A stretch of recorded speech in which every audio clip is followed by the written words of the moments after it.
Well, hello there, ladies and gentlemen, boys and girls. Now, today we are building Jurassic World Fallen Kingdom, the ride. So we're using an Atheon dive coaster, so let's get an initial drop in. That's it, build the track round, and we'll go for a first steep incline with, of course, a vertical dive drop. So let's get the track in place.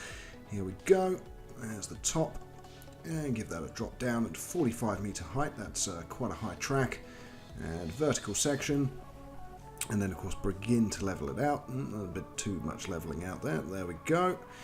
And let's put in a loop, which is something that, as far as I'm aware, because you've got Shikra in Busch Gardens and you've got Oblivion, which was the first vertical drop roller coaster in the world in the United Kingdom, I don't think any Atheon dive coasters actually have these kind of inversions in them currently in the world. I might be wrong, but that's what my current thinking process is. Now, so we're getting these inversions in. So get that done. There we go. Heartline roll. And then think about what we're going to do. No, all of this looks a bit crap. Let's actually delete the whole section. And then also shrink that significantly. There we go. Now let's change it and we'll put a drop in. There we go. Twist the track back round because, of course, it's currently upside down. So there we go. We're back onto an even keel. Okay.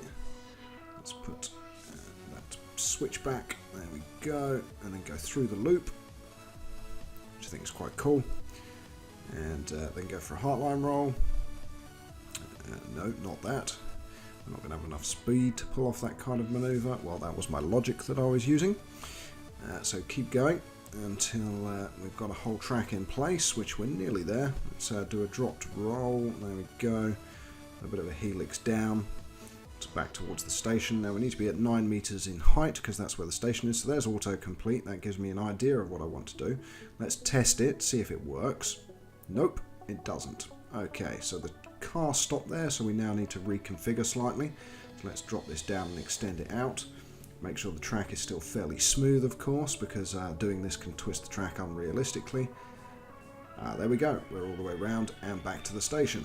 Okay, so that works. Let's delete out the end section now and complete it manually because we want to put in some block brakes and some drive tyres. So let's get that sorted.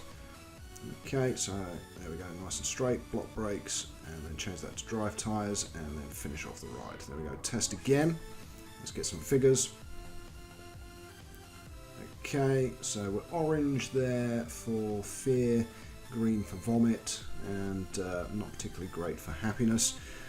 So let's adjust the track a little bit. Does that look too rough? No, let's raise that a little bit there. So again, this is all smoothing out the track, which is now pretty much done. There we go. Green, green, and 5.5 for excitement. Good enough for me. Now let's move on to the theming. Okay, so I've already started here, and we're putting in an Indominous Rex cage that has been kindly built by somebody in the workshop. I will be giving full credit to all of the blueprints that have been used within this ride, if they're not my own creations, to give those creators the recognition that they, of course, deserve. So there we go, Indominus is in, now using my jungle foliage to start thickening out and actually theming up the ride. So we've got, after the vertical dive, it goes through some smashed Jurassic Park fence, which I thought was quite cool.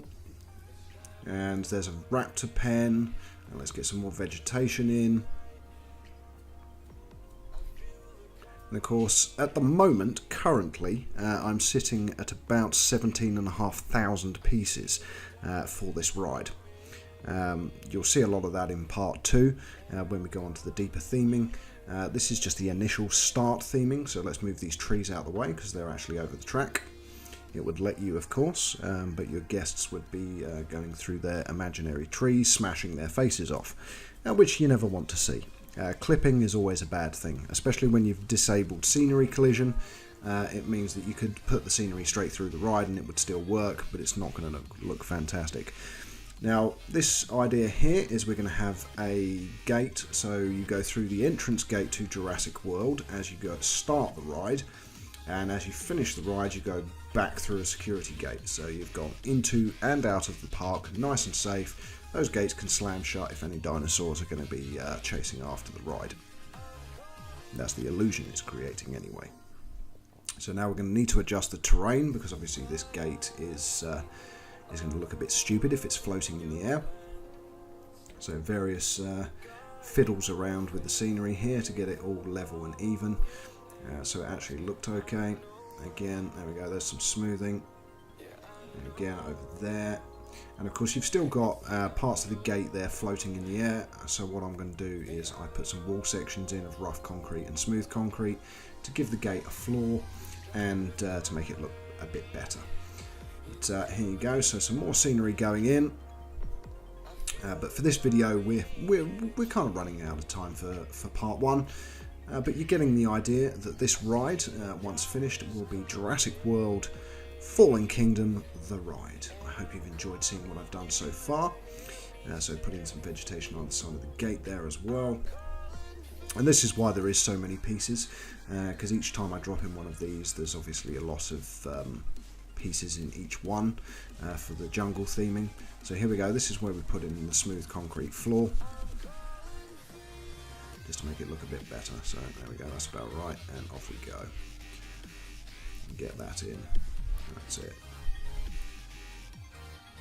And then of course you're going to need to put walls at the front and back, so it doesn't look like that concrete is just floating in the air as well. So we need to do that. So there's the wall, make it part of the building and get that done. And there we go. So until part 2 of this series, ladies and gentlemen, boys and girls, I of course am Know-It-All. Don't forget to like and comment and subscribe to my channel to keep up to date with all of my videos as I go forwards. But until next time, enjoy these last few seconds of this video, and I will see you for part 2 of Jurassic World Fallen Kingdom, the ride.